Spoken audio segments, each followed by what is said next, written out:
Episode 1. The Dinner of Betrayal. Chapter 1. Arrival. Meredith's hands hovered over the table, adjusting napkins she had folded into precise triangles, as if small gestures could steady the storm inside her. The casserole on the counter still steamed faintly, the cranberry pie untouched, just like the empty chair across from her. When the front door clicked open, Travis walked in first, casual, distracted, phone in hand. His smile was tight, polite, hollow. Behind him swept Sabrina, gliding across the room like she owned it, the faint curve of her pregnant belly barely acknowledged. "Wow," she muttered, eyes darting around. "Still got those popcorn tiles, huh?" Meredith's jaw tightened. She nodded. "Dinner's ready." Travis barely glanced at the dishes. "Smells good," he said. Sabrina's heels clicked on the hardwood. "You cooked all this?" she asked, amusement in her tone. "That's cute." No words came to Meredith. She only gestured to the seats, silently noting the widening gulf between what had been and what was now. Chapter 2. The announcement. The sound of silverware sliding across plates was the only conversation. Travis cleared his throat. "Sabrina and I were thinking we'd stay a bit," he said, trying to sound casual. Meredith didn't look up. "Just a few months," he added quickly, "till after the baby's here." "You have your apartment," she said, calm but firm. "Yeah, but it's small. And Sabrina, she needs a calm place," he explained. "Family energy, you know." Sabrina laughed lightly. "And real meals. Not takeout and cereal."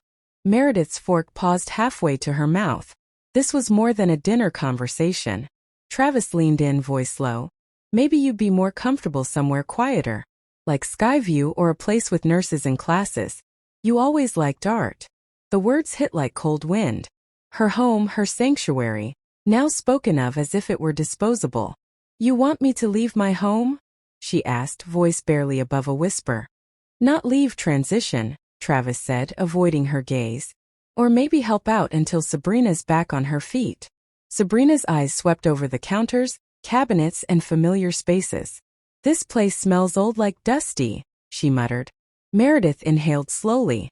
This was the moment she realized. They weren't just moving in, they were erasing her. Chapter 3. The First Act of Defiance. By morning, the evidence was everywhere.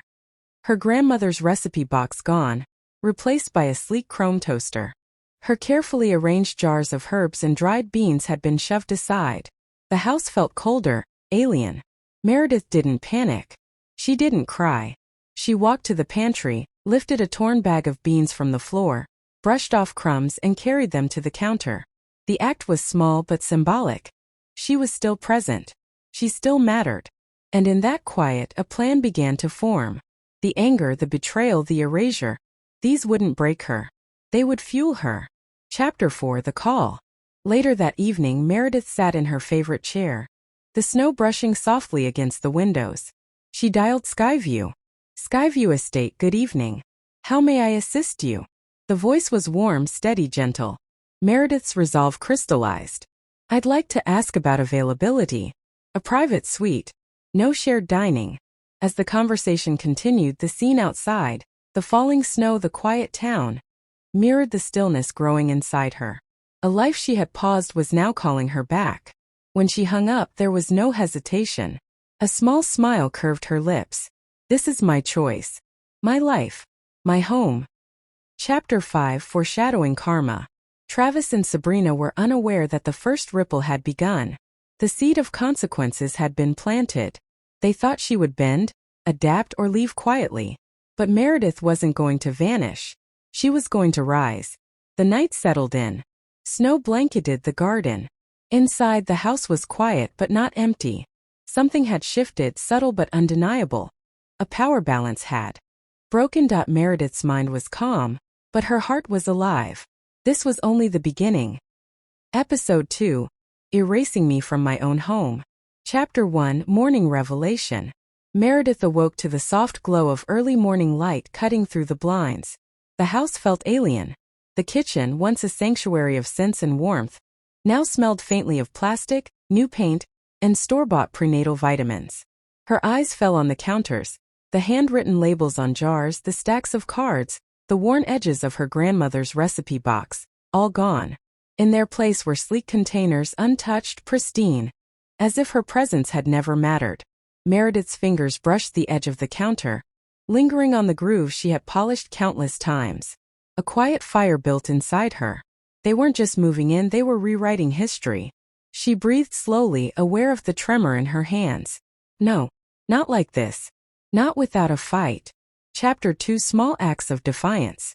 Sabrina entered the kitchen, phone in hand, belly forward, unaware of the subtle tension in the air.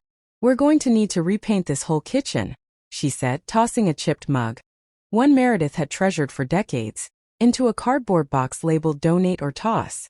Meredith said quietly, "I'll take care of those." Sabrina blinked, confused, like Meredith had just spoken a foreign language. "Sure, whatever works." Every corner of the house was now a battlefield of entitlement versus memory. The shelves, once lovingly organized, were rearranged. The cupboards, once filled with time-stamped recipes and family treasures, were emptied, replaced with shiny, impersonal objects. Meredith bent to pick up a fallen bag of beans. The act was small, almost invisible, but it was a declaration. "I am still here. I still matter." Chapter 3: Silent Observations. She wandered through the rooms, cataloging the changes in her mind. The living room had been rearranged. Her husband's favorite armchair now faced away from the garden.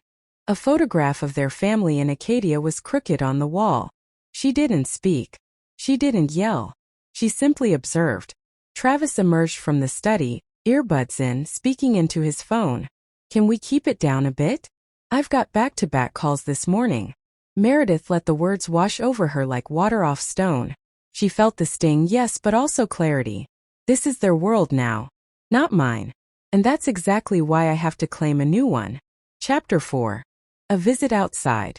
Later, Meredith stepped outside into the crisp morning air, letting the cold bite at her cheeks. She walked 3 blocks to Harriet's diner, each step solidifying her resolve. The bell above the door jingled, a familiar warmth greeting her. Behind the counter, Cheryl looked up. "Miss Meredith," she said, smiling. "Hot cider, right?" Meredith nodded, letting herself relax in the only place that still felt like home. She noticed the way the young couple laughed over pancakes, the boy chasing a dog outside. Life continued outside these walls, but she was ready to step back into it on her own terms. Chapter 5: The Letter and the Seed of Change. Cheryl placed a mug of hot cider in front of her. "Everything okay at home?" Meredith held it, the warmth seeping into her hands. "Getting there," she said softly. Her eyes fell on a local newspaper left open on a table. A half-page ad stood out. Skyview's winter art program. "Rediscover what you left behind." The word struck her like a bell. Yes, it's time. She returned home with renewed purpose. Her grandmother's recipe box had been discarded. She gathered it, handling each card carefully, brushing off crumbs and dust, and placed it somewhere safe. These small treasures, these fragments of memory, would travel with her to the next chapter of life. Chapter 6: The Calm Before the Storm. That evening, back at home, Travis and Sabrina were oblivious to the fact that their entitlement had already begun to meet resistance. The house remained theirs in appearance, but Meredith's quiet defiance, her deliberate planning, her steps toward independence, was a seed of inevitability. Meredith sat by the window, sipping chamomile tea. Outside, snow began to fall lightly. She didn't feel anger now, she felt clarity. "They wanted to erase me. I will leave, but I will do it on my own terms." This episode closed with a sense of both loss and anticipation, the calm before the storm, before karma began its quiet, inevitable work. Episode 3: The Turning Point. Chapter 1: Picking Up the Pieces. Meredith sat at her desk, the dim light of a single lamp illuminating the scattered remnants of her life. The recipe box, her grandmother's handwritten cards, and her husband's old letters were now neatly arranged. Each item was a fragment of memory, a testament to what she had built and what she refused to surrender. She reached for a pen, her hand steady. The first act of reclaiming her life wasn't loud, it was deliberate. She called Skyview, her voice calm, measured but firm. "Yes, ma'am," the receptionist said warmly. "We have a south-facing corner unit available. Fireplace, garden access, second floor for privacy." Meredith smiled softly. "This is it. My space." My choice. Chapter 2 Quiet Resolve. Back at home, Travis and Sabrina continued their slow erasure of her life. The counters gleamed, the cabinets pristine. The familiar smells of home replaced by artificial freshness. Meredith moved silently through the house, noting every detail without speaking. When Sabrina commented on the dusty smell of the cedar closet, Meredith only whispered, "It's cedar," letting the words hang between them. They didn't understand, and that was fine. They never would. Inside, Meredith's resolve hardened. They can't erase me from my history. They can't erase me from myself. Chapter 3. A Step Toward Freedom. The next morning, Meredith packed a small suitcase. Not the full move, just a symbolic first step. Each item she folded was a conscious act of reclamation. A mug, her sketchpad, a few pieces of clothing. She didn't rush. She didn't need to. Travis walked in mid-action, eyes narrowing. "Mom, what's all this?" Meredith looked up, calm. A beginning. Not a reaction. A choice. He blinked, confused, then looked toward Sabrina, who shrugged. The first crack had appeared in their comfortable illusion. She was leaving on her own terms, not out of anger, but because she had the right. Chapter 4. The First Ripples. By evening, the house began to feel unsettled. Travis noticed the first tiny inconveniences. His favorite chair shifted slightly, the clean, uniform shelves of the pantry now contained a few carefully placed reminders of Meredith's presence. Her handwriting on a sticky note, simple. "This is mine." Sabrina, frustrated, attempted to reorganize. "Why is she leaving all this nonsense here?" she muttered. The word nonsense felt like an insult aimed at decades of care, of life, of love. Meanwhile, Meredith sat quietly by the window, watching snowflakes drift lazily to the ground. She felt neither anger nor regret, only clarity. This is my life now, and it will be mine fully. Chapter 5. Letters and Lessons. Late that night, Meredith wrote letters, short, precise, factual, leaving them for Travis. No anger, no begging, no manipulation. She only documented choices. Property transfers, account terminations, and reminders of what he had disregarded. The letters were calm but undeniable. The first karmic consequences for his entitlement had begun. They were small, yet they would grow, unstoppable as the snow accumulating outside. Chapter 6. The Calm of Skyview. That same night, Meredith sent an email to Skyview confirming her suite, signing herself in quietly but decisively. She could almost feel the difference, as if the house behind her was already shrinking in importance while her new life awaited, steady, safe, intentional.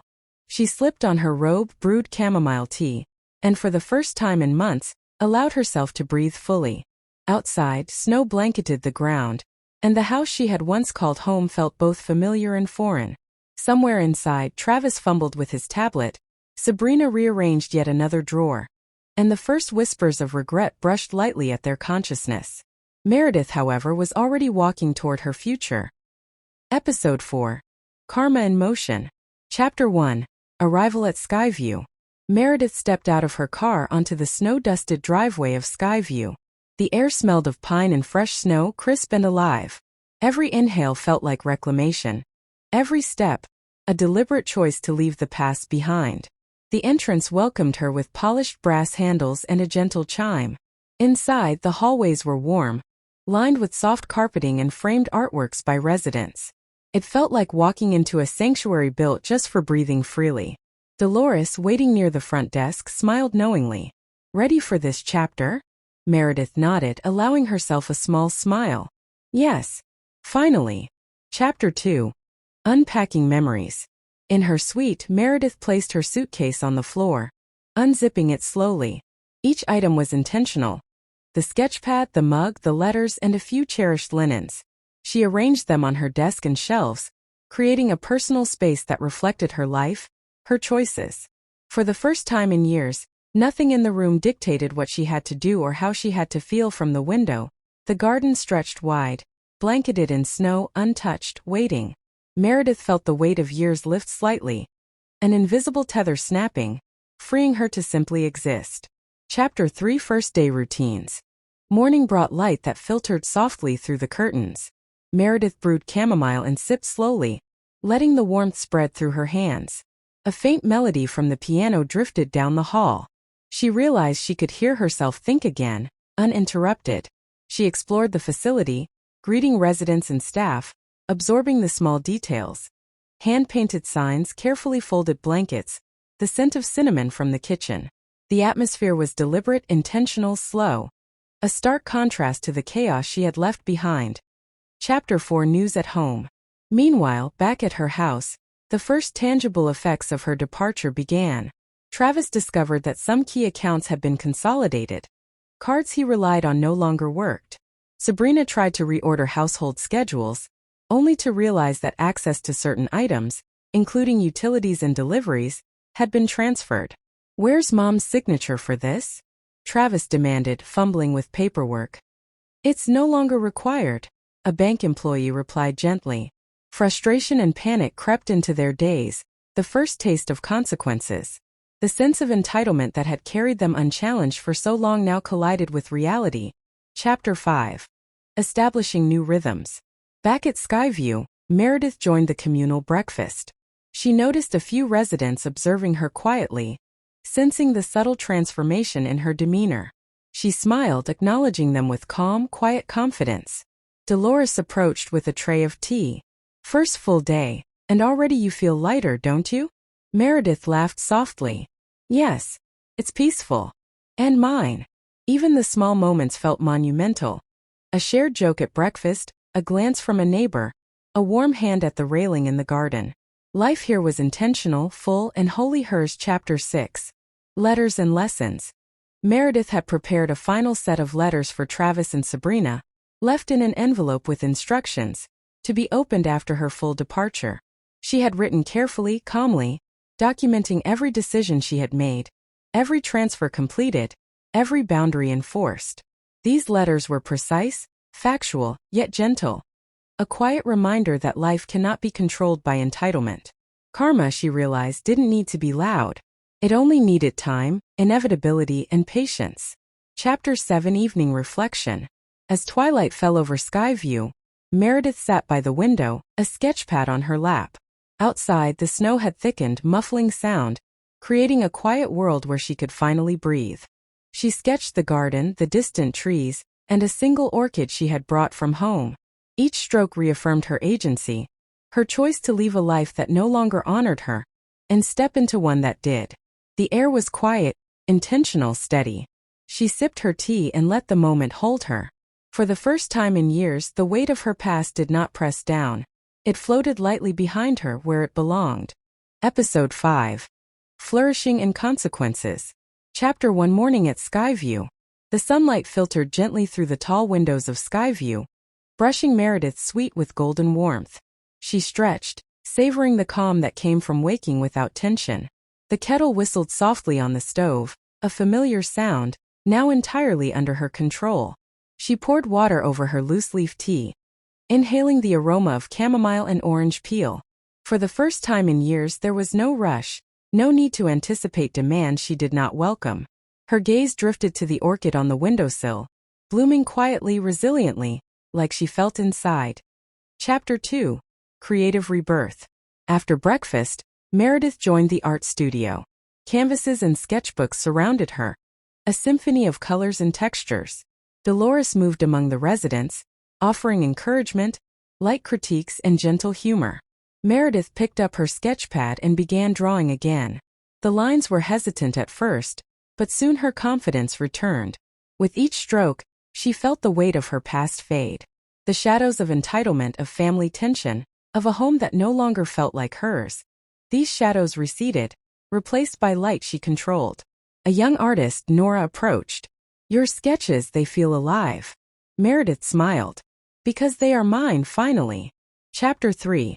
A letter arrives. At the same time, back at Meredith's former home, Travis discovered a final set of letters left for him and Sabrina. They were not accusatory, only precise. Deeds transferred, accounts consolidated, and instructions for managing the home without her oversight. His hand shook as he read. She's left everything," he muttered. Sabrina crossed her arms, eyes narrowing. "This isn't right," she said, her voice tight. "She can't just." Travis pinched the bridge of his nose. The reality was clear. The life they had assumed was theirs had been reclaimed by the person they had ignored. belittled, and attempted to erase. Chapter 4.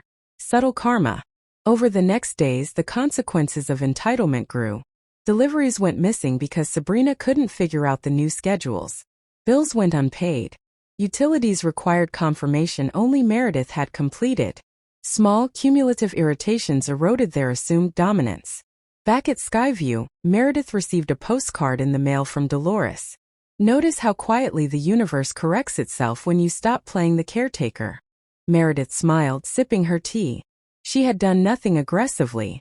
She had only honored herself, and the world, it seemed, was catching up. Chapter 5. Building Community. At Skyview, Meredith began leading small workshops. Residents gathered around her, watching as she demonstrated watercolor techniques, spoke softly about composition, and shared stories about her travels and her life before. The students flourished. Nora painted beside her, growing in confidence. Others followed, inspired by Meredith's quiet resilience and dedication. In teaching, Meredith found a new purpose, a sense of legacy she could control without interference. The days were filled with laughter, focus, and quiet pride. Each evening she returned to her suite, sketching orchids, planning projects, and sipping tea by the window. The snow outside muffled the world beyond, creating a cocoon of serenity. Chapter 6. The Realization. One afternoon, while walking through the greenhouse corridor, Meredith overheard Dolores speaking to a visiting family member. Some people try to control life with anger and fear. Others just step aside, honor themselves, and watch as the world rearranges itself. Meredith paused, letting the words settle. She had not sought revenge nor confrontation. She had only claimed her space, and in doing so, karma had quietly, inevitably worked. Back at her old home, Travis and Sabrina continued to flounder. Their impatience, entitlement, and disregard for Meredith's life now manifested as chaos in the very home they assumed was theirs. They did not yet fully understand the depth of what she had done, but it was already unfolding around them. Chapter 7. Inner Peace. As evening settled over Skyview, Meredith sat by the fire in the common lounge.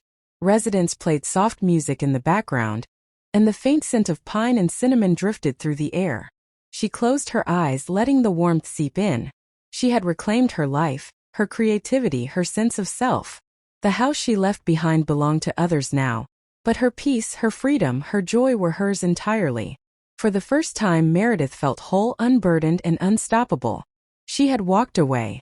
She had trusted life to balance itself. And slowly, quietly it had. Episode 6. Full Circle. Chapter 1. Morning Awakening.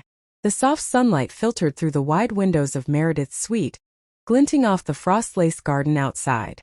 She awoke to the faint scent of pine and cinnamon drifting in from the common lounge. No demands, no obligations, just the quiet rhythm of her own life. She stretched, feeling the weight of years lift from her shoulders. The orchid on the windowsill, now fully bloomed, seemed to nod in quiet approval. Meredith brewed her tea, inhaling the aroma deeply. Today felt different. Today she would fully step into herself. Chapter 2. Empowerment through Art. At the Skyview studio, Meredith guided her students through a watercolor project. Her hands moved confidently, demonstrating delicate strokes, shading, and textures. Nora and the other residents followed, absorbing her energy. Meredith felt a profound satisfaction. Teaching was not a task, it was a reclamation of purpose, a channeling of love into something tangible. Dolores leaned nearby. See how far she's come? Peace fuels growth. Meredith glanced at her mentor, smiling. It does. I finally found my rhythm. Chapter 3. News from Home. Across town, Travis and Sabrina faced mounting challenges. The house they had assumed would be a playground of entitlement had turned into a maze of obstacles. Deliveries arrived incomplete. Bills went unpaid. Appliances needed authorization they no longer had. Sabrina's attempt to reorganize the kitchen ended in frustration. Travis tried to reconcile finances only to find accounts consolidated, signed over, or frozen. What's going on? Sabrina shouted, slamming a cupboard door. Travis rubbed his temples, face pale. Mom, she's really done it. She's left us nothing to manipulate. For the first time, they realized control had been an illusion. Life was no longer bending to their whims. The consequences, slow at first, now pressed relentlessly. Chapter 4, Reclaiming Freedom. Back at Skyview, Meredith wandered the garden corridor. Snow-laden branches arched overhead, creating a natural cathedral of white. She breathed deeply, savoring the serenity and ownership of her choices. She stopped at the greenhouse. The orchids she had sketched weeks ago now stood in perfect bloom. Meredith ran her fingers along their fragile stems, marveling at how life, once dormant, could flourish when nurtured with care.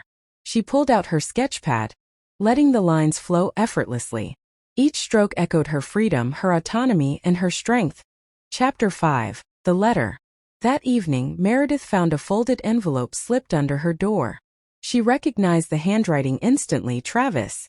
Her heart skipped, but she approached it calmly, ready for what was offered. Inside, the note was simple, honest, and humbling. Mom, I don't know how to fix this, but I finally see what I've done. I've been selfish, careless, and blind to what mattered. I don't expect forgiveness yet, but I want you to know I understand. I hope you are finally happy. R. Meredith held the letter, feeling neither anger nor triumph, only the quiet satisfaction of truth revealed. Karma had not been loud. It had only allowed consequences to unfold naturally. Chapter 6, Full Circle at Skyview. The next morning, Meredith joined the communal breakfast. Residents greeted her warmly. The energy was alive, vibrant, and welcoming. She felt a sense of belonging she had never known in her old home. Dolores nudged her gently. Ready to lead the holiday project? Meredith smiled. Yes. Let's make it beautiful. She guided residents in creating wreaths, hand-painted ornaments, and festive decorations. Laughter echoed through the halls. Snow fell gently outside, reflecting the soft light of the facility's windows. For the first time, Meredith realized that leaving her old life behind had not been loss. It had been a rebirth. Chapter 7, Closure and New Beginnings. That evening, Meredith returned to her suite. She placed the orchid she had nurtured outside in the garden in front of her window. It stood as a symbol of resilience and growth, fragile, yet rooted and thriving. Sitting by the fire, tea in hand, she reflected on the journey. She had walked away from entitlement, disregard, and control. She had trusted herself, honored her boundaries, and reclaimed her autonomy. Karma, quiet and inevitable, had shown Travis and Sabrina the weight of their choices. Dolores appeared, wrapping a shawl around her shoulders. It seems you found the life that was waiting for you. Meredith nodded. Yes. And this time it's mine fully without apology. Outside, the snow continued to fall. Inside, warmth, peace, and self-respect bloomed like orchids in the sunlight. Somewhere between endings and beginnings, Meredith found her quiet strength. A life reclaimed, a heart unburdened, and the understanding that love first demanded honor for oneself. Episode 7, Renewal and Homecoming. Chapter 1, Dawn of a New Life. The morning sun peeked softly over the horizon, painting Skyview in shades of gold and pale pink. Meredith awoke to the faint sounds of birds and distant laughter from the common lounge. She stretched, feeling the gentle pull of her muscles, the calm rhythm of a life entirely her own. No schedules imposed by others, no conflicts to navigate, no expectations beyond what she chose. Her orchid perched on the windowsill was in full bloom, a symbol of patience, care, and resilience. For the first time, Meredith felt fully present in her own skin. She brewed her tea slowly, inhaling the aroma, and allowed herself a quiet smile. Chapter 2, Mentorship and Legacy. At the art studio, Meredith guided the residents through a project creating a community mural. Each stroke of the brush, each flourish of color was infused with purpose. Nora, now confident and assured, worked beside her. I never thought I could do this, she said, carefully blending blues and violets. Meredith placed a hand on her shoulder. You always could. You just needed to see it for yourself. Residents paused to admire her calm, yet powerful presence. Meredith realized she had not only reclaimed her own life, she had become a catalyst for others' growth. Chapter 3, A Message from the Past. Back in her former home, Travis and Sabrina continued to struggle. Their attempts to assert control were thwarted at every turn. Bills remained unapproved, deliveries mismanaged, and their attempts to organize the house crumbled under the weight of neglect. Travis, frustrated and humbled, finally sat down with the realization that his mother's absence had revealed the truth. He had taken her care for granted.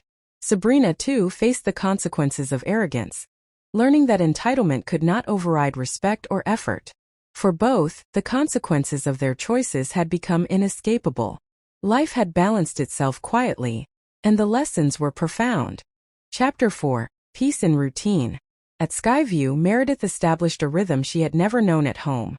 Mornings filled with creative exploration, afternoons with community engagement, and evenings steeped in reflection. She tended to her garden, sketched in the greenhouse, and sipped tea by the window as snow gently fell outside. Each day brought satisfaction, fulfillment, and a growing sense of purpose. She had no need for external validation. Her life now reflected her own priorities and desires. Chapter 5. A visit from Dolores. One afternoon, Dolores appeared in Meredith's suite, shawl draped over her shoulders. "How does it feel?" she asked gently. Meredith glanced at the orchid in bloom and the sketchpad beside it. "It feels like coming home. Not to a place but to myself." Dolores nodded. "Exactly. That's the strength that lasts, the one you cultivate quietly day by day, without expecting anyone else to recognize it." Meredith smiled. "I finally understand. Leaving wasn't about giving up. It was about claiming what was mine all along." Chapter 6. Celebrating Growth. The community hall buzzed with preparations for a winter celebration. Residents decorated with garlands, painted ornaments, and arranged handmade crafts. Meredith guided the efforts, but also allowed herself to simply enjoy the warmth of companionship. When the festivities began, she noticed the residents' laughter, their shared pride in their creations, and the quiet joy of mutual respect. For the first time in decades, Meredith felt a life filled with love, purpose, and serenity, without compromise or resentment. Chapter 7. Final Reflection. That evening, Meredith returned to her suite. She placed a final sketch of an orchid beside her window. The petals, delicate yet rooted, reflected her own journey. Fragile moments, steady growth, and beauty reclaimed. She picked up her tea and sat by the fire, watching snowflakes drift against the glow of the windows. She thought of Travis and Sabrina, not with anger, but with quiet understanding. Karma had been patient, measured, and inevitable. They had learned their lessons in their own time, while she had claimed the life she deserved immediately. Meredith allowed herself to close her eyes, to breathe fully, and to acknowledge the truth she had discovered. Love, strength, and peace were born first from honoring oneself. Outside, the snow settled silently. Inside, warmth and quiet strength radiated. Steady, unwavering, and wholly hers. The journey had ended, but her life had truly begun. Meredith's journey demonstrates that honoring oneself is the truest form of love, and that karma often manifests not through dramatic revenge, but through the natural consequences of choices. Walking away was not defeat. It was reclamation, strength, and rebirth.